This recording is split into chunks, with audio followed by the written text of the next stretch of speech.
Central Vista redevelopment project जब से ये पास हुआ है तभी से इसके अराउंड काफ़ी कंट्रोवर्सी हुई है और इसका काफ़ी अपोज भी हुआ है। तो आज की इस वीडियो में हम यही जानेंगे कि सेंट्रल विस्टा क्या है, इसे क्यों बनाया जा रहा है और इसका अपोज क्यों हो रहा है। Three of Delhi's iconic buildings, which have been symbols of India's history and culture, the National Museum, the National Archives, our next building, and the Indira Gandhi National Centre for the Arts, are set to be demolished, all part of the government's Central Vista project. तो central Vista project में राष्ट्रपति भवन से लेकर India gate तक 3 kilometre के इलाके को renovate किया जाएगा। एक नया ट्रायंगुलर पार्लियामेंट पुराने वाले पार्लियामेंट के साथ ही बनाया जाएगा। इस प्रोजेक्ट में सभी मिनिस्ट्रीज़ के ऑफिस जो कि दिल्ली में अलग अलग जगह फैले हुए हैं, जिसके लिए सेंट्रल गवर्नमेंट को हर साल 1000 करोड़ रेंट देना पड़ता है, उन सब मिनिस्ट्रीज़ को इसी प्रोजेक्ट में बनाया जाएगा।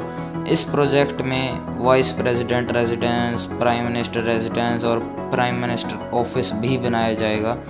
इस प्रोजेक्ट में नए पार्लियामेंट को बनाने में करीब 900 करोड़ रुपए लगेंगे और पूरे सेंट्रल विस्टा प्रोजेक्ट में करीब 20,000 करोड़ लगेंगे और ये प्रोजेक्ट 2024 तक बनने का एक्सपेक्टेड है। अब हमारे पुराने पार्लियामेंट के साथ ऐसी क्या क्या प्रॉब्लम्स थी जिसकी वजह से हमें एक नए पार्लियामेंट की ज़रूरत पड़ रही है। एक प्रॉब्लम है कि हमें ये नहीं पता है कि हमारी पार्लियामेंट अर्थक्वेक प्रूफ है या नहीं, और इसका पता भी नहीं लगाया जा सकता क्योंकि ये ब्रिटिशर्स ने बनाया था और इसके ब्लूप्रिंट हमारे पास अवेलेबल नहीं है। और क्योंकि ये पार्लियामेंट 100 साल से भी पुराना है तो ये हमारे अभी के स्पेस और टेक्नोलॉजी के रिक्वायरमेंट को पूरा नहीं करता है। फायर सेफ्टी भी एक बड़ा रीज़न है क्योंकि ये पार्लियामेंट अभी वाले फायर नॉर्म्स के हिसाब से डिज़ाइन नहीं है। तो इन सब रीजंस की वजह से हमें न्यू पार्लियामेंट की ज़रूरत है। लेकिन एक और काफ़ी बड़ा रीज़न है न्यू पार्लियामेंट को बनाने का, डिलिमिटेशन। आइए इसे डीपली समझते हैं। अभी हमारी लोकसभा में 543 सीट्स हैं और इंडियन कॉन्स्टिट्यूशन मैक्सिमम 552 एमपीज़ को अलाउ करता है। लेकिन जब हमारा देश आज़ाद हुआ था तब ये डिसाइड किया गया था कि इन सीट्स के नंबर को हर 10 साल में पॉपुलेशन के अकॉर्डिंग बढ़ाया जाएगा। लेकिन 1976 में इस सीट्स के नंबर को फिक्स्ड कर दिया गया और कहा गया कि अब इस नंबर को 2001 में दोबारा बढ़ाया जाएगा और फिर 2002 में इस लिमिटेशन को फिर से 2026 तक बढ़ा दिया गया। और इतने सालों तक इसे टालने की वजह से अब लोकसभा सीट ऑलमोस्ट 50% से भी ज़्यादा बढ़ने वाली हैं। 2026 में अंदाज़ा लगाया जा रहा है कि लोकसभा सीट्स पॉपुलेशन के अकॉर्डिंग 543 से बढ़कर 848 सीट्स होंगी और वहीं राज्यसभा में भी एक्सपेक्टेड सीट्स 245 से बढ़कर 384 होंगी। और यही एक मेजर रीज़न है न्यू पार्लियामेंट का, क्योंकि अगर ये सीट्स 2026 में बढ़ाई जाती हैं तो पुराने पार्लियामेंट में इतनी सीटिंग कैपेसिटी ही नहीं है और न्यू पार्लियामेंट में ऑलमोस्ट 888 लोकसभा सीट्स होंगी और 384 राज्यसभा सीट्स होंगी। डिलिमिटेशन के बारे में हम अगली वीडियो में डिटेल से बात करेंगे।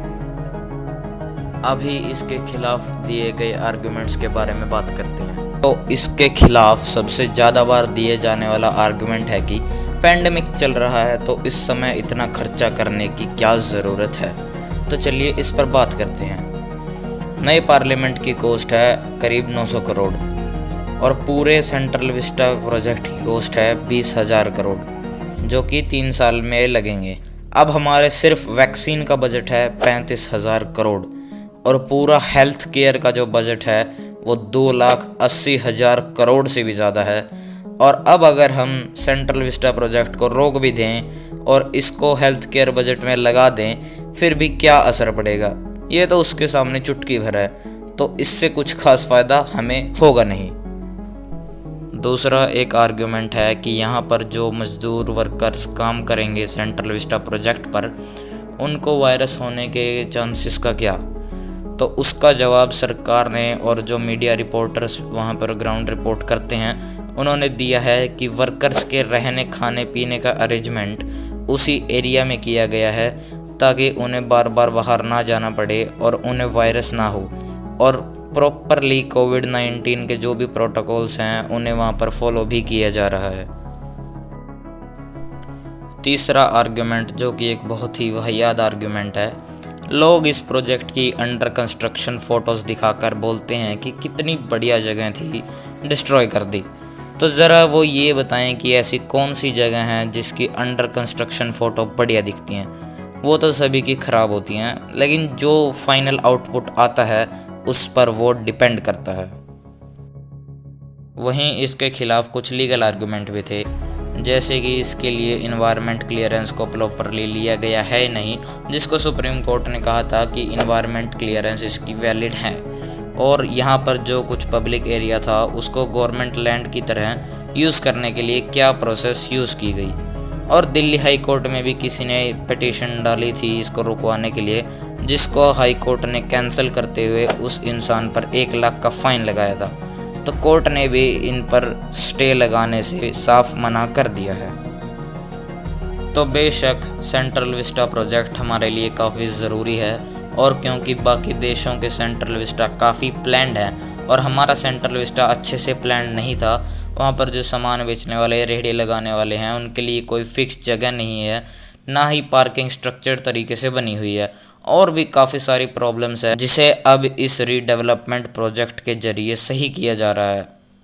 तो आपका इस पर क्या ओपिनियन है, हमें कमेंट बॉक्स में ज़रूर बताइए। अगर वीडियो पसंद आई हो तो लाइक कीजिए, शेयर कीजिए, सब्सक्राइब कीजिए हमारे चैनल को। धन्यवाद। जय हिंद, जय भारत।